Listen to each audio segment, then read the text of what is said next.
Virtual reality is quite expensive to get into, but what if I told you that there might be another option that's a lot cheaper?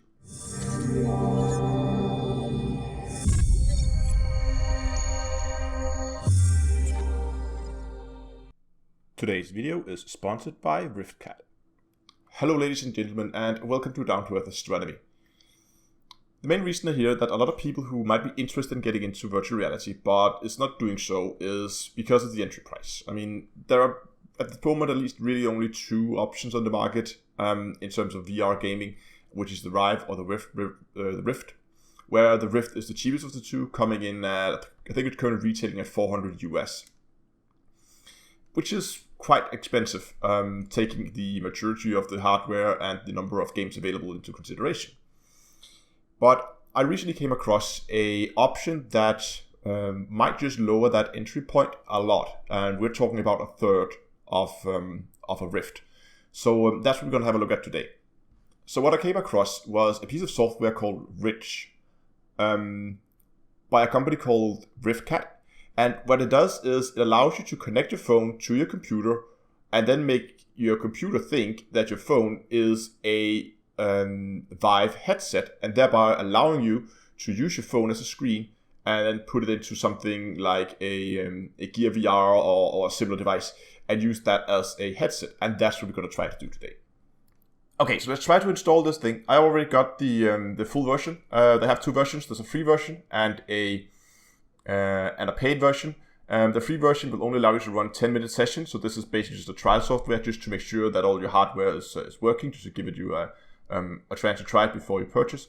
The full version is $15 US, but again, if you compare this again to the price point of a Rift, which is $400, and then of course you need the Gear VR, which I think retails for is it $130, I think, US. So that means the VRidge software and a Gear VR combined is $145 US, which again, compared to the $400 for Rift, is quite cheap. Of course, that means that it requires that you already have a smartphone that can actually run this as a decent display as well. But let's try and get this thing installed. I installed I got the exe file here. Yes, we will of course accept all this. Okay, it did have to run a few updates, but that took only about a minute. And we now have the software open. You see it's now searching for my phone, which I have here. You can either connect it via Wi-Fi or USB.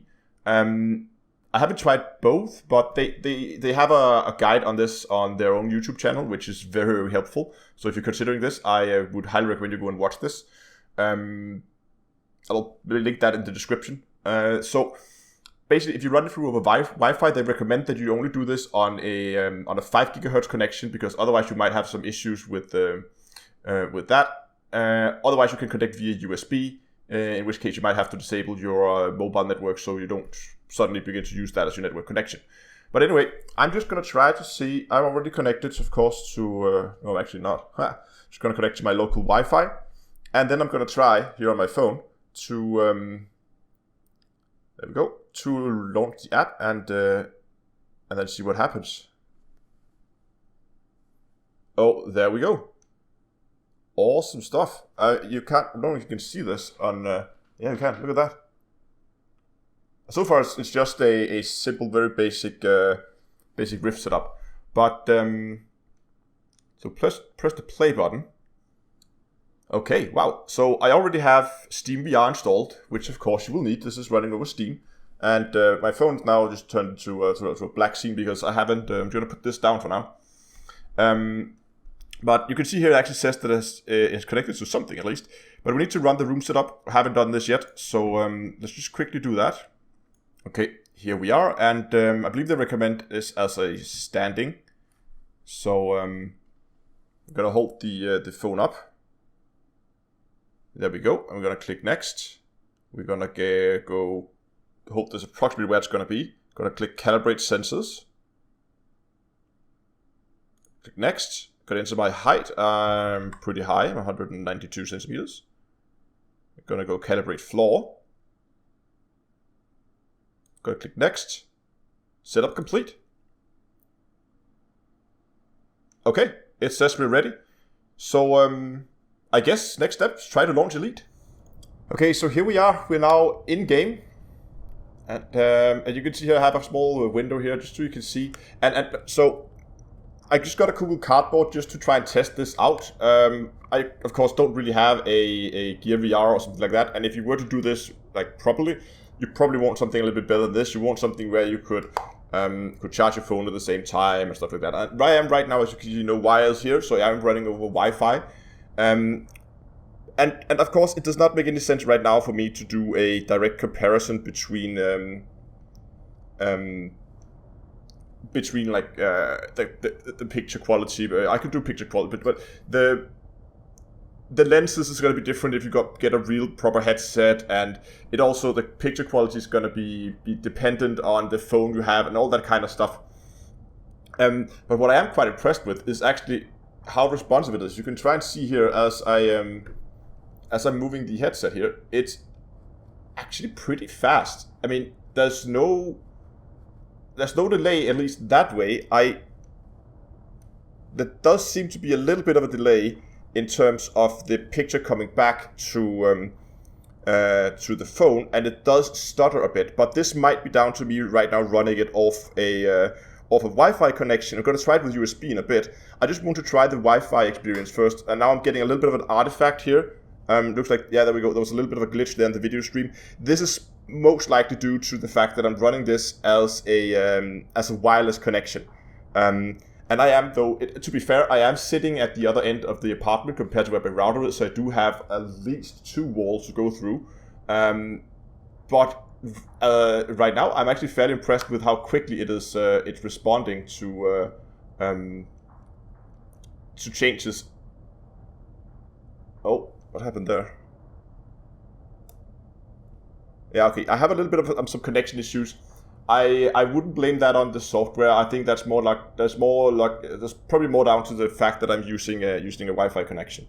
But it is fairly responsive, and even fairly rapid movements. It catches that pretty well, I think. I'm going to try to connect this over USB, and then we'll come back and we'll try this again. Okay, we are back in again, and this time we are now running over USB. I left this the basic performance monitor open so you can keep an eye on it. It seems to be pretty much the same in terms of usage. Ethernet's of course lower, but all in all, there is still, when I do rapid movements, a little bit of a delay. It's not bad at all, and there's also a slight bit of motion blur. I have to get my Oculus out to try to do a direct comparison. There's no doubt about that the tracking of this is it looks pretty good here on the screen, but the playback of the phone is not as smooth as it is on the screen here. If that's due to my phone or if that's due to the software, I don't know. But I'll have to try and get my Rift out so I can get a more one-to-one comparison here between the two tracking solutions. But again, remember that this right now is only using the accelerometer in my phone. There's no sensors or nothing anywhere to track this. So for what this is, it's actually tracking this pretty damn well. Oh no, there was a little bit of an image glitch there. And I also do note that when I've been moving my head around a lot, like when I do these rapid movements, that my center point is now over here, where it was here. So it does move a little bit. But again, that's due to the nature of the way we're tracking, rather than using using the accelerometer rather than using actual sensors. So I actually think this is a pretty good entry point. I mean, if the $400 for Rift is too steep for you to do this, and you just want to try and give it a go, you can definitely get started here for I think if you have the phone already and get a Gear VR and the software is $145 US total, this is not bad, not bad at all. I am actually pretty damn impressed for what it is. I mean, of course, I'm specifically now looking for all these small, minute details.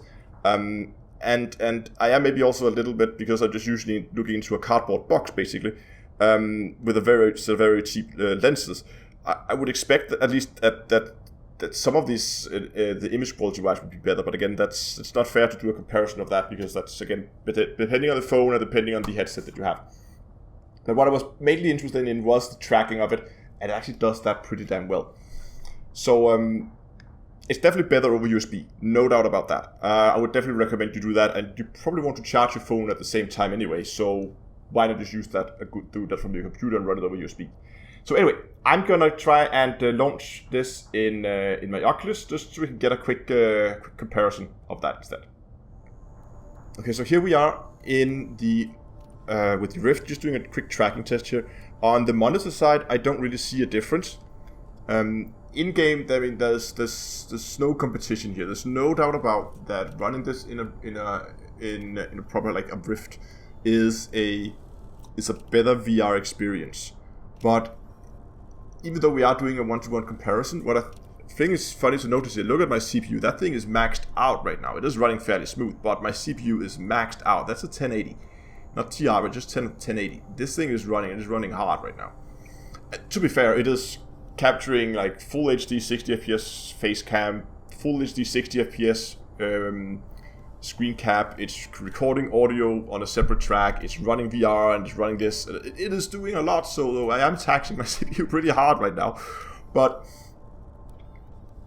all in all, I mean, it wasn't running at 100% before, but I think that's down to the fact that when we're running this over the phone, we're running it over a USB interface, and it's not as fast as running it over an HDMI cable as what we are right now. So that might be why we're seeing that little bit of a motion blur. There's a little bit more compression, it feels, on that. So again, as I said, this is definitely a better VR experience than running it on a phone. But again, this is also a solution that is 3 times as expensive as, no, not cardboard, but running it over your phone and in VRidge. So I would definitely say, if you're looking to get into VR and you want to try it out just to see if it's something that you would use, then I would definitely recommend it just to give it a go. There's a little bit of an investment in it, but if you just wanted to give it a go, want to try it out and try to get started with VR, then I would definitely recommend something like Rift or VRidge. This is from VRidge from RiftCat. Anyway, I'm gonna put a link to their the homepage in the description below. You can go and you can check it out yourself if you want to give it a go. I mean, as I said, it's a $15 piece of software, so it's not that expensive. Yeah, but anyway, I get this thing off. I really hope that you enjoyed today's little review. Quite interesting, I think. If you did, remember to give a like down below, subscribe to the channel, and until next time, I will see you guys in space.